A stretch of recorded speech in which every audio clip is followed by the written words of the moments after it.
এই দুর্ভোগ কোনো প্রাকৃতিক বন্যা বা জলোচ্ছ্বাসের জন্য নয়। এই দুর্ভোগ খাল দখল করে আবাসিক স্থাপনা তৈরি করা কিছু ভূমিদস্যুর আগ্রাসী মনোভাবের ফল, যার খেসারত দিচ্ছেন স্থানীয় শতাধিক পরিবার। সরেজমিনে দেখা গেছে ঝিনাইদহের কালীগঞ্জে প্রভাবশালী ও অবৈধ দখলদারদের দখল উৎসবে মানচিত্র থেকে হারিয়ে যাচ্ছে শহরের আড়পাড়া গ্রামের এ অবদা খাল। এরই মাঝে প্রভাবশালীদের দখলে চলে গেছে এই খালের অধিকাংশ স্থান। আর দখল হওয়া স্থানগুলোতে গড়ে উঠেছে পাকা ভবন সহ একাধিক ব্যবসা প্রতিষ্ঠান। এর ফলে আড়পাড়া গ্রামের শতাধিক পরিবার এখন পানিবন্দী। সংকট দেখা দিয়েছে খাবার ও বিশুদ্ধ পানিরও। ওয়ালটন এখন দেশের সীমানা পেরিয়ে পৌঁছে গিয়েছে 50টিরও বেশি দেশে। ওয়ালটন, ঘরে ঘরে বিশ্বজুড়ে। দখল করে নিয়ে আমাদের এসে যে জলটা সব ঘরের ভিতরে উঠে গিয়েছে। আমাদের খালে হাসে জল যাচ্ছে না। আমরা হাসে আপনাদের কাছে খুব অনুরোধ করছি, ক্ষমা চাচ্ছি, আপনারা খালটা মুক্ত করে দেন আমাদের। খালের এখানে মানুষ সব দখল করে করে ইয়েও করে, হাসা যে জল যাচ্ছে না, আমরা খুব কষ্টে জীবন কাটাচ্ছে, জলে ডুবে যাচ্ছি। আমাদের এই মিলির থেকে যে খালটা এসে, এই খালটা আমাদের ভরাট করে বা জোর দখলে করে নিয়ে জিনিসপত্র করছে। এই জন্যই আমরা সরকারের কাছে আবেদন জানাচ্ছি যে আমাদের খালটা গভীর করে দিক বা উন্মুক্ত দখলের থেকে রেহাই করে দিক।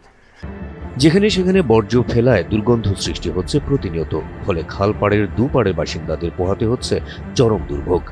পানি নিষ্কাশনের সঠিক ব্যবস্থা না থাকায় প্রতি বর্ষা মৌসুমে পানিতে তলিয়ে যাচ্ছে আড়পাড়া এলাকার অধিকাংশ বাড়িঘর।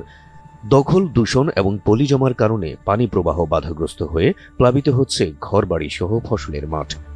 এমন অবস্থা জনগণের আমাদের এই গ্রামের সৃষ্টি হয়েছে যে পানি জলাবদ্ধতা বেঁধে গ্রামবাসী একটা অতিষ্ঠতার বিরাজ করছে। অতি সত্বর দ্রুত এই খাল খনন না করলে অনেক ক্ষয়ক্ষতি হয়ে উঠবে। তো আমি আশা করছি সরকারের কাছে খুব দ্রুত যদি এই খাল নিরসন করা যায় তাহলে সাধারণ জনগণের জন্য খুবই ভালো উপকার হয়। ওয়ালটন এখন দেশের সীমানা পেরিয়ে পৌঁছে গিয়েছে 50টিরও বেশি দেশে। ওয়ালটন, ঘরে ঘরে বিশ্বজুড়ে। এদিকে খালের পানির প্রবাহ স্বাভাবিক রাখতে শিগগিরই অবৈধ স্থাপনা উচ্ছেদ অভিযান পরিচালনা করা হবে বলে জানালেন উপজেলা নির্বাহী কর্মকর্তা। অধিক বর্ষার কারণে জলাবদ্ধতার বিষয়টা একটু প্রকট আকার ধারণ করেছে। আমরা পৌরসভা থেকে এটা নিয়ে কাজ করছি।